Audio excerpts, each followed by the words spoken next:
Pergaulan bebas ialah interaksi sosial antara lelaki dan perempuan tanpa batas. Ia sering dikonotasikan dengan sesuatu yang memberi impak negatif. Contohnya, kehidupan malam, narkoba dan seks bebas. Remaja menjadi mangsa dalam isu pergaulan bebas ini akibat dari faktor usia yang mencungkil perasaan ingin mencuba, pengaruh media massa dan pendedahan yang berlebihan, kurang pemantauan dari ibu bapa, pengaruh rakan sebayang yang negatif, dan tidak berpegang kukuh kepada ajaran agama dan moral. Kesannya berlaku pembuangan bayi, menjangkiti penyakit yang berbahaya seperti HIV, serta maruah diri dan keluarga terjejas.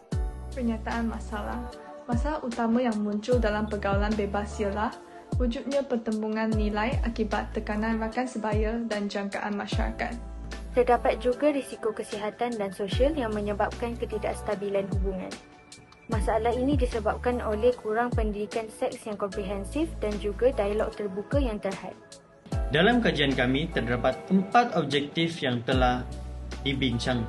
Yang pertama adalah untuk memahami persepsi remaja Malaysia mengenai falsafah hedonisme dan individualisme dalam pergaulan bebas.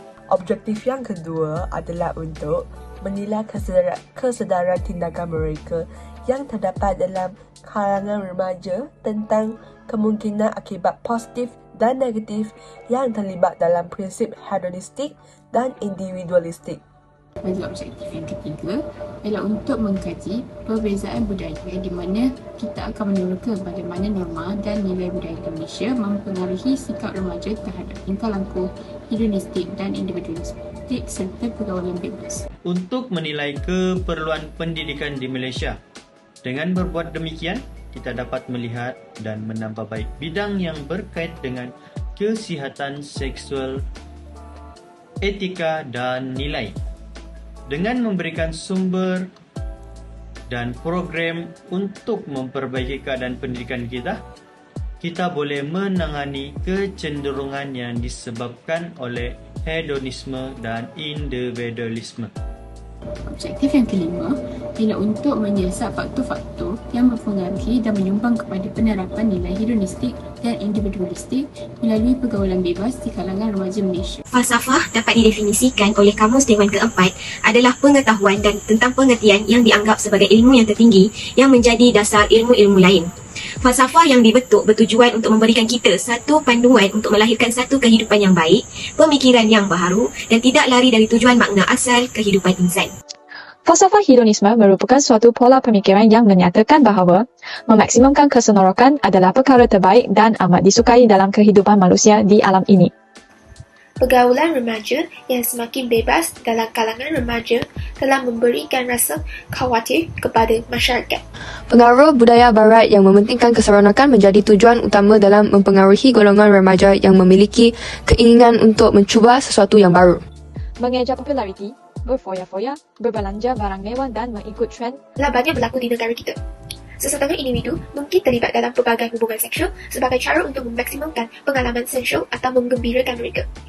Budaya individualistik memberikan penekanan khusus pada maklumat peribadi berbanding maklumat kolektif dan memupuk ekspresi, kepercayaan, sikap dan keinginan unik seseorang. Individualism berpendapat bahawa seseorang mengambil bahagian dalam masyarakat, cuba mempelajari dan menemui kepentingannya sendiri atas dasar peribadi tanpa dianggap mengikut kepentingan struktur masyarakat. Seseorang individualis tidak perlu menjadi seorang yang ego. Pada peringkat masyarakat, individualis mengambil bahagian atas dasar politik dan moral yang tersusun secara peribadi. Pemikiran dan pendapat bebas adalah sifat yang perlu bagi seorang individualis.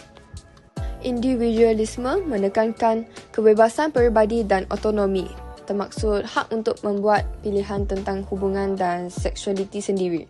Sesetengah individu mungkin melihat pergaulan bebas sebagai ekspresi autonomi mereka, menegaskan hak mereka untuk terlibat dalam perhubungan seksual yang bermuafakat dan tanpa komitmen.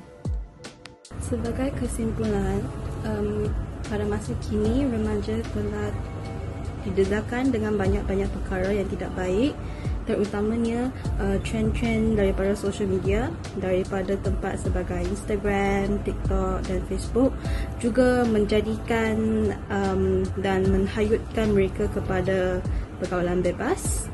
Pergaulan bebas merupakan titik permulaan yang akan menyebabkan berlakunya perkara-perkara lain seperti perbuatan berzina atau bermaksiat. Pendidikan yang baik daripada ibu bapa amat penting bagi melahirkan anak-anak yang mempunyai sifat yang baik yang tidak mudah terjebak dengan pergaulan bebas seperti berzina, bermaksiat ataupun sangkatan dengan